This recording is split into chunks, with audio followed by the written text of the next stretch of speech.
What's up? It's Nighthawk, bringing you Ghost Recon Wildlands today. I had a friend of mine ask me to kind of do a review, generally give my opinion of the game, having access to the closed beta, so that's why I'm putting this video together. So, without any further ado, let's go ahead and get started, shall we? So what you're looking at here is the launch window for Ghost Recon Wildlands, and as you can see, essentially you can play solo, or you can play with a bunch of friends. I don't really have any friends on my Ubisoft account, so yeah, I'm going to be playing solo. But there is recommendations which typically show up here of players that are matching of your play style as far as if they like to run and gun or if they're a little bit more stealthy. And also what time of day that they play. If they play generally the same time that you play, they'll show up here at your recommendations. You like what I did there? Do you play? Anyways. So then you can also do public matchmaking where you get a bunch of randoms from the internet in your squad.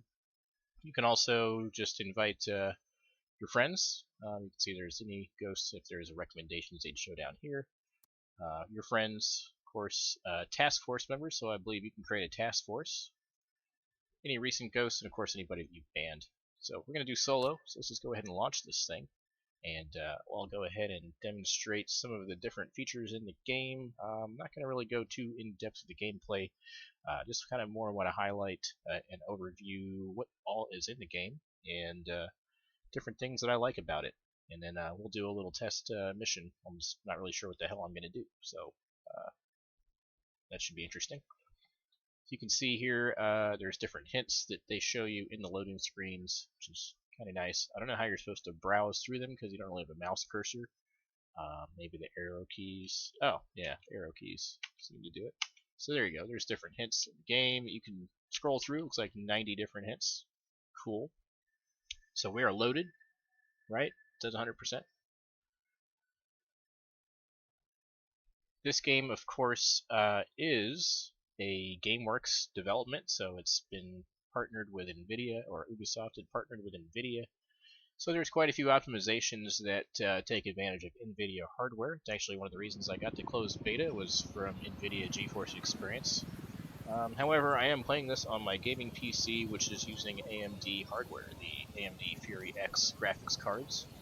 And what I found with this game is that even with the Fury X, which is about equivalent to a 1070, a 970, right in that ballpark, right above the 1060s, this game struggles a bit. And so, with that being said, I've had to lock my settings down a little bit.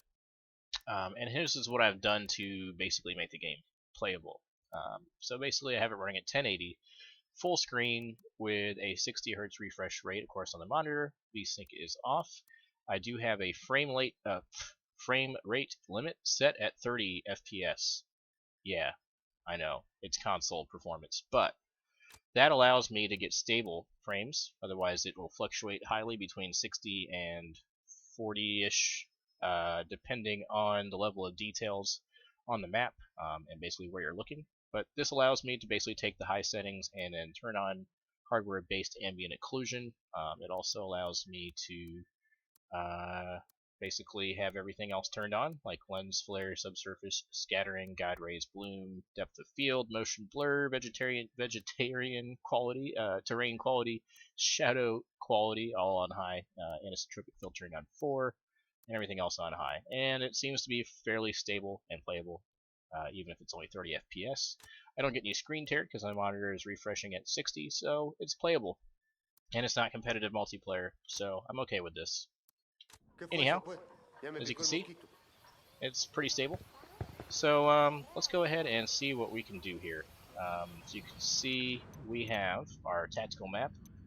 This tactical map gives you an overview of the area that you're operating in, and essentially this little area right here, outlined in white, is run by these particular people, Yuri and La Yuri and El Polito. So these two individuals are pretty much running things in this particular area. As you can see, there's other people running things in their areas over here. We don't really know what's going on there. And the level of difficulty is highlighted by these skulls, so that kind of gives the idea of just how much resistance you're going to be finding there. To get a better idea of how this cartel is organized, you can see here, this is the cartel, and the various players in the cartel. and the goal, of course, is to destabilize them. So enough of that. Let's go to skills. So the skill tree is pretty neat. Basically, you have skill points that allow you to do upgrades. All these things in green are rebel supply points, essentially for fuel, medical, communications, and food, I believe is what all this stuff is. And essentially, you'll find items on the map that you can tag, and that will essentially make it a rebel possession. At that point, they'll come back and pick up those supplies. So these supply points here and these skill points allow you to upgrade your character's skill levels. So you can upgrade things like your weapon stability with stable aim, hipfire spread, adding a grenade launcher, things like that. There's epic skills too that you can unlock at some point. I'm not really sure what the criteria is for that, although I think it tells you. First rank and all weapon skills to unlock. So basically, once you unlock all this, you'll unlock that. You have drone upgrades. This drone is pretty handy, and it's always been a nice feature of Ghost Recon. Lets you see what's going on before you go in and plan your mission. And you can upgrade the drone for battery, range, things like that. Lots of different things you can do with the drone as well. Items, so you can do different things such as, have a parachute if you want to jump out of an airplane, which is nice, so you don't die. You've got binocular zoom upgrades, mines that can be upgraded, be great for convoy missions, things like that. Diversionary grenades, which are good for causing a distraction. Maybe you're going it alone and you need some backup with a diversionary tactic. There's frag grenade upgrade, C4, upgraded binoculars for the Recon class, thermal vision, of course, and the explosion radius can be upgraded. Pretty cool. Physical upgrades, you got stamina, pain, different levels here for all your character physical requirements, faster regen, so you can recover from injuries quicker. And then squad upgrades, improving your revive speed, the resilience of your AI teammates, training the rebels to be a little bit more effective, having an extra sync shot, and all that cool stuff there. And of course the rebel support. So let's go ahead and go into that here in just a second. But these are the rebel support actions here that you can take advantage of. So let's go look at the faction states so I can explain this a little better. So we have the Operation Kingslayer, which is our ghost team. It's a U.S. Spec Ops unit working with the CIA to help destabilize Santa Blanca, which is this drug cartel over here. Santa Blanca, of course, is ruling part of Bolivia as a narco state, producing huge amounts of cocaine, which doesn't make these people happy, and so these people decided to do something about it, and they asked for help from the CIA. So that's what we're doing. We're trying to help these guys fight these guys, and then these guys get the backing of Unidad forces, which is the Bolivian army, and then you have a patrol level similar to stars on Grand Theft Auto 5. So basically, if you piss off these people, they're going to come after you harder and harder and harder, and they have quite a bit of supplies at your disposal. So I suggest not pissing off anybody in purple. You'll see the cartel members in sort of like an orange on the maps, but if you see these people, you probably want to stay away as much as you can, or be sneaky about how you take them out.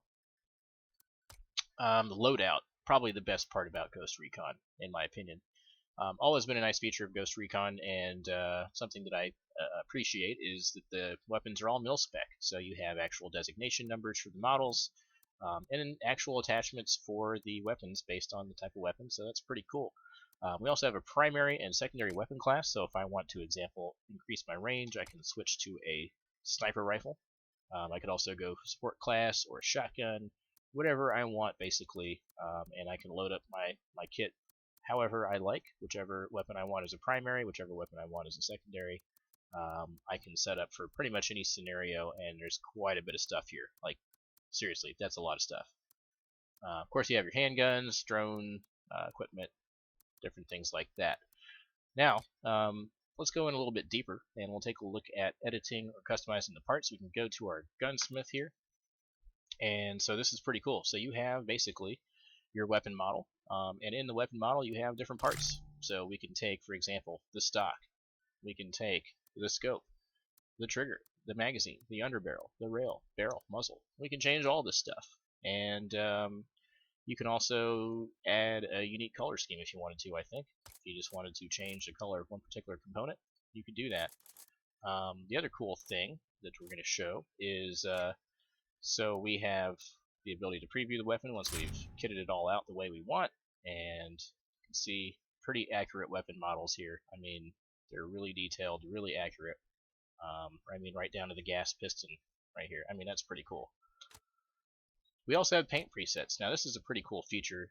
Not that you can change the color pattern of your weapon, but one of the cool features about this game is the ability to, let's just say, my weapon has scratches on it or damage. Well, I can reset the paint and basically make it look like all brand new. And then as I use the weapon, it'll have scratches on it as I continue to use it. Now, this particular weapon doesn't seem to have any scratches, so let's try the sniper. And I don't have scratches either. I'm a total noob. Good lord. Alright, maybe the pistol. Oh, whoops. Oh yeah, here we go. So, as you can see, this weapon has a few scratches on it. It's been used and abused, and that's cool. But if I wanted to make it look all brand new and nice and shiny, I can renew the paint, and it looks somewhat better. I didn't really wear it out that bad, but you get the idea. Pretty cool feature. Another nice little touch of realism to the game is, as you use your weapons, they will show more and more wear. I have some skills available here, but I don't want to necessarily pick them right now, so let's go ahead and get into a mission.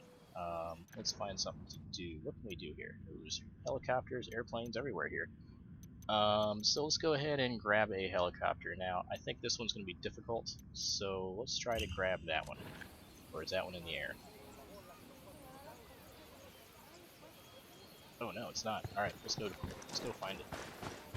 So we have different squad orders for the AI. So I gotta say, I feel bad for Agent Sandoval. I can tell them to regroup. I can tell them to fire. I can also call for rebel support. 6 years undercover, that's damn But brutal. we're not doing that right now. Think of all the evil shit he must have done to become Sueño's right hand. He's not just driving the guy Find his around. helicopter, so let's Sandoval's just go do it. bodies, Now the making cool sure thing about shit these doesn't maps, end up on the as street, detailed as they are, you doing can the pretty bad much deed go to wherever the you people want. you're supposed to be Whether looking that's to good protect. for you or bad for you, it's really That's what gets me. up to your discernment. But you can pretty much go anywhere, dead do now, anything so I guess he on these didn't. huge open maps, which is fantastic. Pretty impressive. The AI is smart enough to not get stuck most of the time. I said most of the time. Sometimes they do get stuck, but it seems like they have a thing in place to where you can unstuck guys. So that's good. So we have a helicopter down here, and it sounds like it's already running.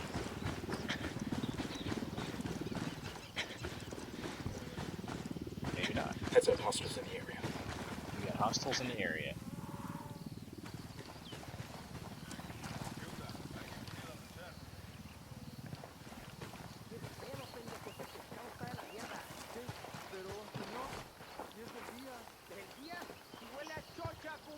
Alright, so check this out. Civilians in the area. Watch your targets. We got a tango with multiple civilians around. Say the word, boss. That's one less bad guy. Cartel assholes. What the fuck is wrong with these people? So you can see I just deployed a synchronized shot, which allowed me to engage a target and one of my teammates to engage a target. So you guys are free to go. Get down. Go ahead and mark these supplies for the rebel group. These So we got supplies will some buy us a food. lot of goodwill from the rebels. Nice. So there's a little mission done for you right there, and we're going to go ahead and fly on out of here. Just to give you an idea, this game does have controller support as well. I'll pilot. So I'm going to go ahead and pilot with the controls. You can see this has PlayStation controller support.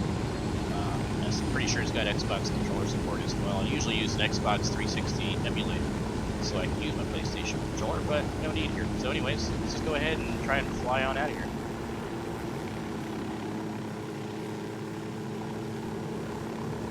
Alright. Not doing too bad, but yeah. In terms of vehicle physics, a lot of people have made the comment that the vehicles don't handle very well. I kind of disagree. I mean, it may not be a full-on simulator, but then again, it doesn't have to be. It's doing quite a bit of stuff, and to me, the driving physics, the vehicle physics are fine. They're definitely made for a controller, I will say, because you kind of have to maintain sort of a partial forward direction on the controller to keep the helicopter moving correctly. If you're not using a controller, then you're going to be pressing the keyboard, which gives you like 0 to 100%, and you can't make really fine adjustments like that. So Definitely need a controller if you're going to do some flying, but you don't really need a controller to play the game, and you can actually fly decently without a controller. But personally, it looks a lot better if you have a controller. So let's just go ahead and land this thing, just to give you an idea of the whole game physics here. Not bad, in my opinion. I think they did a great job. I will definitely be getting this game. It plays very well. Let's just go see what these people are doing down here in the field. They're farming. To see if we can ruin that.